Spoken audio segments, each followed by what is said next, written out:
je m'appelle Pierre-Yves, je suis cuisinier au foyer des jeunes travailleurs de Saint-Jean-de-Maurienne, donc je suis employé municipal. Et maintenant, je pense à, comment dire, soit continuer dans la cuisine, soit reprendre un métier que j'ai déjà fait avant, qui est plus ou moins aide médico-psychologique. Alors, bon, c'est un des métiers que j'ai fait avant parce que j'ai eu beaucoup de métiers. J'ai commencé en sortant, j'ai raté mon baccalauréat.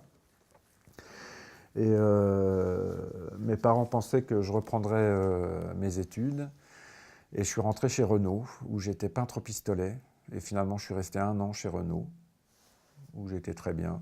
Après, j'ai passé le BAFA. Je suis devenu animateur.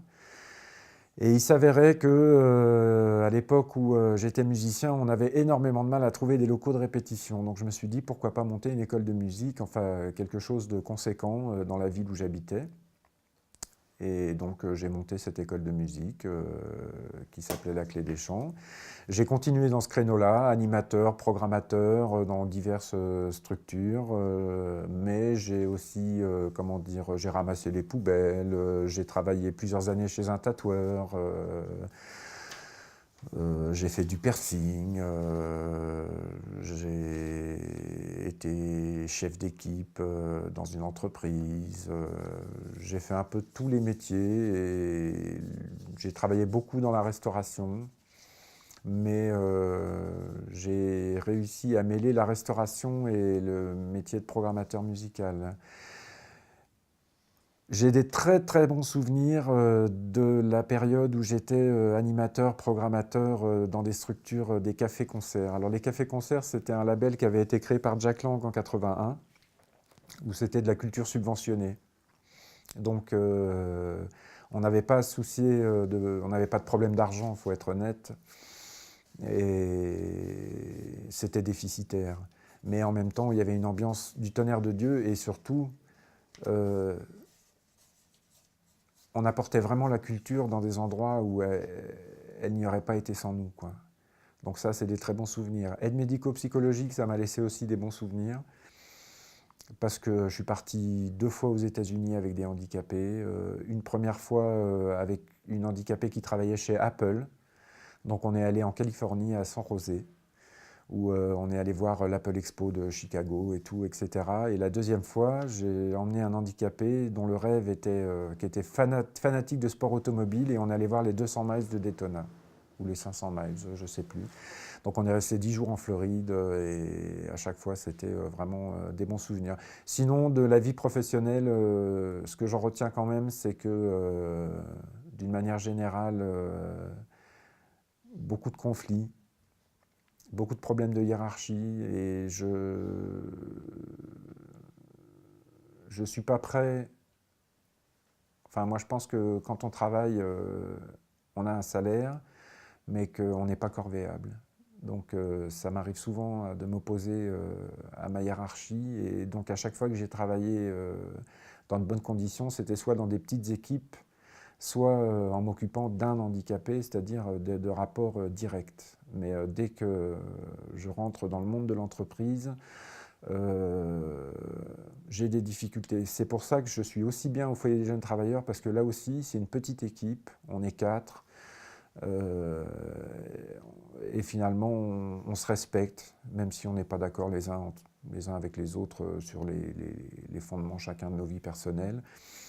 On se respecte et on se mêle de ce qui nous regarde. Donc c'est assez agréable. J'ai habité Paris, j'ai habité la région parisienne, j'ai habité dans les Pyrénées, j'ai habité un peu en Bretagne. Je suis bien content d'avoir quitté la région parisienne. J'y retourne régulièrement puisque j'ai de la famille là-bas. Je suis allé en Bretagne cet été, qui est ma région d'origine, pour les 80 ans de mes parents, et ça m'a filé un coup de blues. J'ai eu énormément de mal à revenir en Savoie. Si je m'étais écouté, je serais resté là-bas, quoi.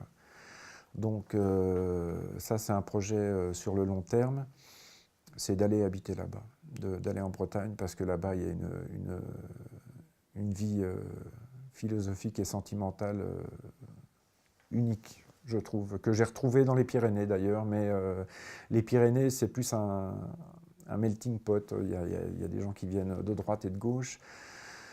Les Bretons, ils sont à la fois très fiers d'être Bretons, mais en même temps très accueillants. Alors que les Savoyards, c'est un peu plus dur. Quoique, entre les années 70 et les années 2010, il y a eu beaucoup de progrès qui ont été faits. La seule chose que je regrette à Saint-Jean, c'est la vie culturelle amorphe, vraiment amorphe.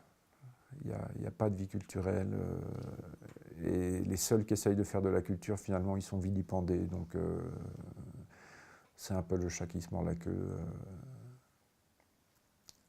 Alors qu'en Bretagne, dans tous les bistrots, il y a des musiciens, il y a des festivals. Ici, il n'y a pas grand-chose. Pour sortir du désert culturel de Saint-Jean, je fréquente la médiathèque tous les jours, pratiquement tous les jours. Et comment dire, c'est une souffrance, la fermeture du dimanche, lundi, parce que ça m'empêche d'y aller. Et donc, mais sinon, mardi, mercredi, jeudi, vendredi, samedi, je vais à la médiathèque, j'y passe un moment sur les ordinateurs, je choisis des livres, je choisis des disques, je discute avec les gens. C'est très, comment dire, c'est mon quart d'heure culturel à Saint-Jean. Et grâce à cette médiathèque, j'ai découvert énormément d'auteurs, puisqu'ils ils conseillent, ils ont un porte-livre où il y a des conseils, et j'ai découvert des auteurs merveilleux, merveilleux grâce aux bibliothécaires, quoi, vraiment. C'est mon quart d'heure culturel à Saint-Jean, et c'est, voilà. Le travail m'a vraiment sorti de l'impasse dans laquelle j'étais quand je suis arrivé ici. Et j'ai découvert la cuisine. Je cuisinais pour moi, parce que ma mère était professeure de cuisine, donc elle m'a appris à faire, comment dire, la base. Et j'ai découvert la cuisine et j'ai été bien aiguillé par les gens avec qui je travaille. Donc je travaille dans un foyer de restauration collective, ce qui est très différent de la restauration privée, dans le sens où il n'y a pas ce stress de la restauration privée où il y a un coup de feu, où il y a, comment dire, ça commence à 11 h et ça finit à 3 h. La restauration collective, on commence très tôt le matin, bon, on commence à 7 h, hein, c'est raisonnable, et